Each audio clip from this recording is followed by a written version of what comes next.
So this was by way of introduction. What I'd like to do now is to take you through the most critical post-pandemic leadership characteristics. So to really help your people and to really lead your people through huge change, okay, just look at your characteristics and see, okay, what do I need to develop and what can I work on here? So as we go through these, please just take a few notes and rate yourselves on the scale of 1 to 10, where 1 is poor, 10 is excellent, and then see where you are at the end. Some of these you're going to be fantastic in. Some you might think, oh, I need to brush up on this, okay?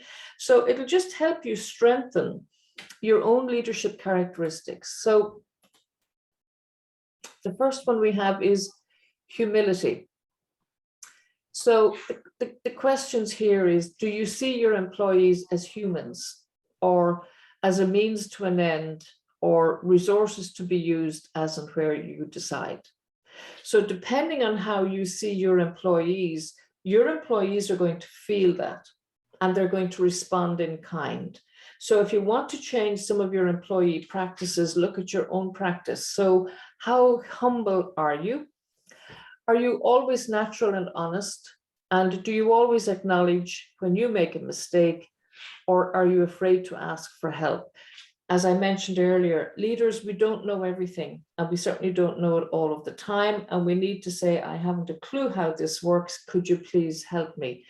Your employees will engage with you far easier, far more openly if they trust you and think, gosh, you actually are human. Okay. And the greatest thing when we look at humility is ditch your ego, okay, and your perceived position of power. So for me, the revolutionary leader, it's not about power and control. Those days are over. There is so much happening that is way outside.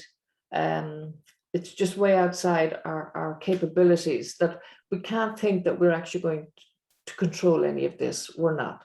So this is the first one, humility. So how humble do you think you are as a leader? And rate yourself on the scale of 1 to 10. So the next thing here, we have empathy. And empathy is an understanding of the state of mind of another person. So here, it's about looking at the world from your employee's perspective. And when we talk about this, the big question for leaders today is, how many of them know how things function at the front line? They may know at a very high level, well, with the front line and with the back office and blah, blah, blah, blah, blah, and the middle office. But do they really understand what the employees are dealing with? So do they understand the world from the employee's perspective? I have a great friend in Bosnia, who is the managing director of an automotive business.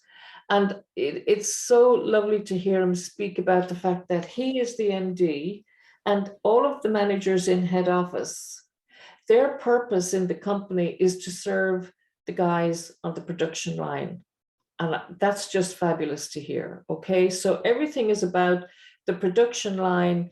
They do know the employee's perspective and their job is to serve. So it's wonderful to see that, but they do know, you've got to know how your employees feel, what are they going through. Then you do need to have a basic knowledge, or a knowledge of the basics of human psychology and your own self-awareness to understand people and to understand how they might view you. And really, it's about being more compassionate and understanding. Now, an awful lot of leaders will give this, they'll say, yes, we're very compassionate and we're an understanding organization. But when the chips are down, there is no compassion to be seen. So you've got to walk the talk. Okay, so again, assess yourself when you're dealing with your employees and consider how empathetic you are. Integrity. This is, hugely important. So what we're saying here is wisdom is knowing the right path to take, but integrity is about taking it. So this is where we talk about your ethical and moral decision-making. So integrity comes from valuing your employees by treating them with respect and dignity. Okay, it's about your credibility. And it's about following your ethical and moral convictions. and consciously doing the right thing versus doing things right. Okay. And an example here, just to put a huge emphasis on this, if we think about the financial crash, which led to the economic collapse in 2008, 2009, an awful lot of the financial institutions, they foreclosed on mortgages because it was legally and technically the right, the right thing to do, as in according to the rules and the regulations, so they were entitled to call it in. They considered they were doing the right thing. However, you could say they were doing things right, by the book.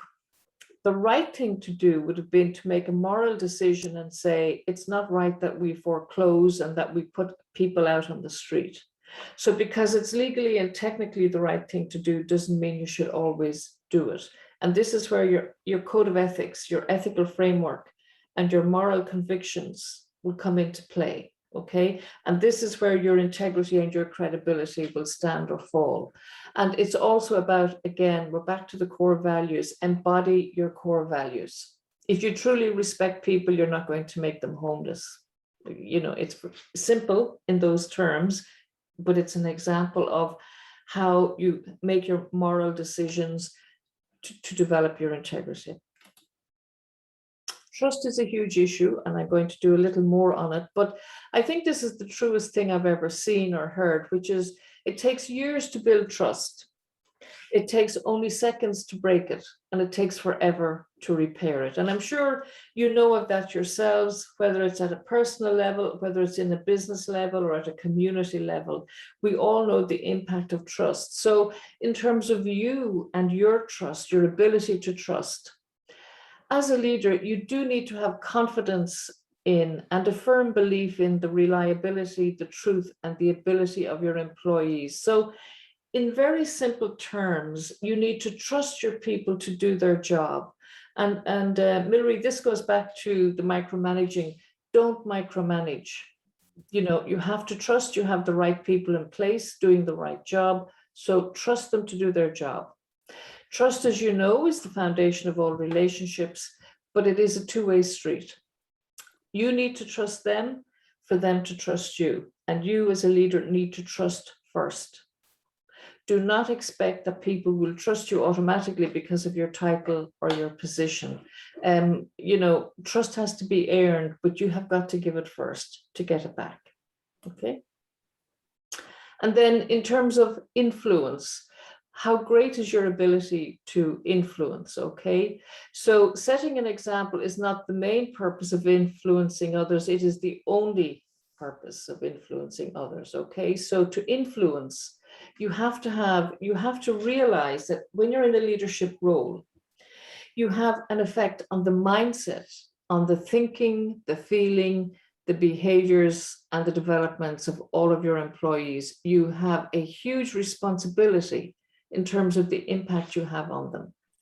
And you need to balance reality and optimism in the everyday and in the face of a crisis. So it's not to say that we're all going around, with rose-colored glasses. But if ever there was a need to be optimistic and to have hope, it's now in the post-pandemic. And post-pandemic might be a moot point because we seem to be getting wave 4 coming hard and fast. So you have to balance hope and the reality of the situation. And that has to come from the top. If you cascade your depression and your despair about a situation down to your employees, that is going to be felt all the way down, and the impact on them will be productivity, and everything is going to hit the floor. And it will be so much harder for you to motivate again.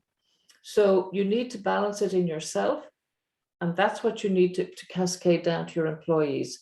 And at the same time, you really do need to acknowledge the concerns and the fears of your employees while looking for solutions, okay?